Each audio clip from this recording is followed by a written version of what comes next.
السلام علیکم ورحمۃ اللہ وبرکاتہ۔ ابھی بنا کاڈیو والی مسجد میں بیٹھا ہوں تھا، ایک بھائی نے پاجامہ اور پینٹ جو ہے فولڈ کی ہوئی تھی، تو میں نے اسے بلایا، میں نے کہا دوست تھوڑا ٹائم دینا۔ وہ آگے آیا، میں نے کہا آپ کے جذبے کو سلام کرتا ہوں کہ آپ نے پینٹ کو فولڈ کر کے نماز پڑھی سنت سمجھ کے، اللہ پاک اس کا اجر آپ کو ضرور عطا فرمائیں گے، مگر ایک مؤدبانہ گزارش ہے، اگر مائنڈ نہ کرے تو۔ اس پر میں نے حدیث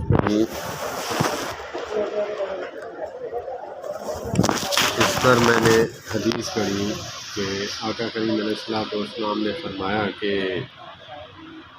قال النبی صلی اللہ تبارک و تعالی علیہ وسلم من تمسک بسنتی عند فساد امتی فلہ مئۃ اجر شہید۔ حدیث پاک کا مفہوم ہے کہ جو میرا امتی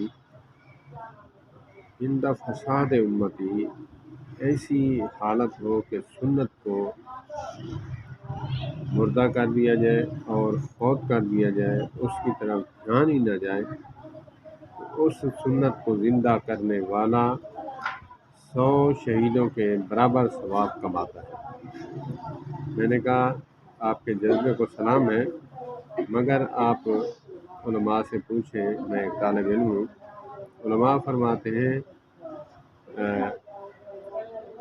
اوپر سے جہاں نیفا لگا ہوتا ہے، ضاربہ ہوتا ہے، لاسٹک ہوتا ہے، وہاں پر جو ہے اس کو کنجنا وہ تو ٹھیک ہے، اوپر کر لینا، لیکن پاجامہ پتلون اس کو نیچے سے فولڈ کرنا یہ بہتر عمل نہیں ہے۔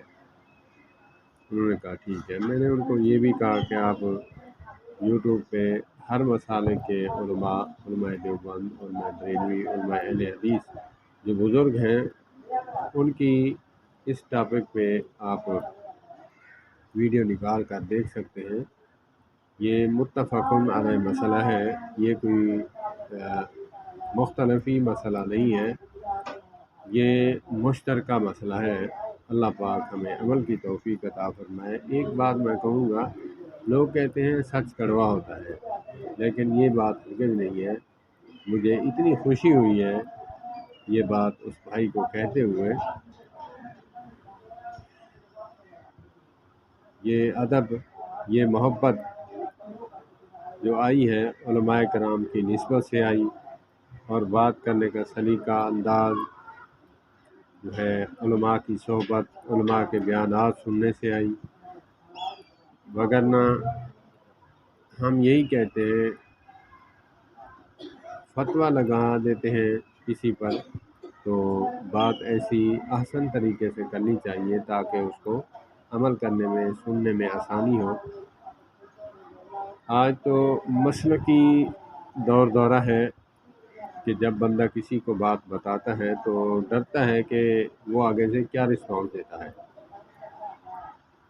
یہ بات بھی ہے کہ ہم تنقیداً سمجھاتے ہیں، اصلاحاً افہام و تفہیم کے ساتھ، محبت کے ساتھ سمجھاتے نہیں، بلکہ تنقید کرتے ہیں پھر سمجھاتے ہیں۔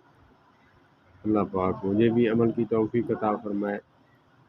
یہ بات میں کہنے سے نہیں روک سکتا، یہ انداز، ادب والا انداز جو ہے، یہ علماء دیوبند بزرگوں کو سننے سے مجھے آیا ہے، اور دین کے ساتھ محبت، احادیث کے ساتھ قال اللہ وقال الرسول صلی اللہ علیہ وآلہ وسلم کے فرامین کے ساتھ محبت کا جذبہ جو ہے علماء اہل حدیث سے ملا ہے۔ اللہ پاک مزید عمل کی توفیق عطا فرمائے۔ والسلام علیکم ورحمۃ اللہ۔